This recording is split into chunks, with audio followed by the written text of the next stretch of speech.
Hey folks, welcome to Casting with Kirk. I'm Kirk, so glad you're joining me today. So in one of our previous videos, we were talking about the parts to a bait caster. And one of the parts we talked about was your star drag. Now essentially what drag is that mechanism, whether it's on your bait caster or on your spinning reel, that kind of works as a pressure release for when a bass or whatever you've caught pulls on that line. It prevents that line from just snapping when there's too much pressure, and it releases that pressure off of that reel.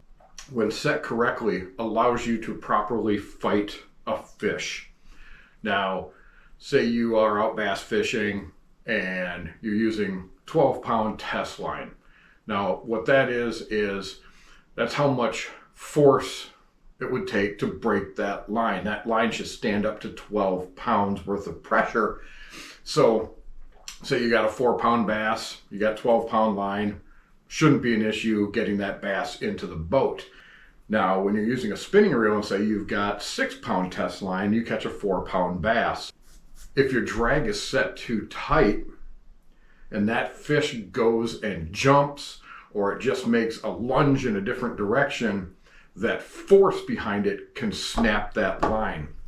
Now, when you set your drag correctly, that line, when it gets a hard pull like that, should move off the reel real slow. It allows then that fish to be able to pull on your line without it breaking.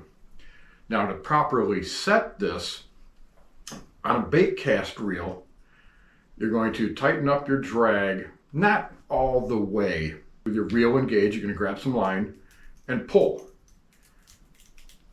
If the line is coming off, it's set. On your spinning reel, you've got your drag on the front of it. And again, same thing. With it engaged, grab some line and pull. To properly set it on the spinning reel was really, like I said before, determined by the poundage of your fishing line and the line you're using. This is braided line. I can get away with tightening that drag a little bit more because braided line has a higher poundage breakage. This is 30-pound braid, so it's not going to break really easy. But say I'm using 6-pound monofilament and I catch, say, a really big fish, he could snap that line really, really easy. Well, if you have any questions or comments about setting your drag on your reels, go ahead and throw those down below. I hope you enjoyed this video, and you folks have yourself a great day.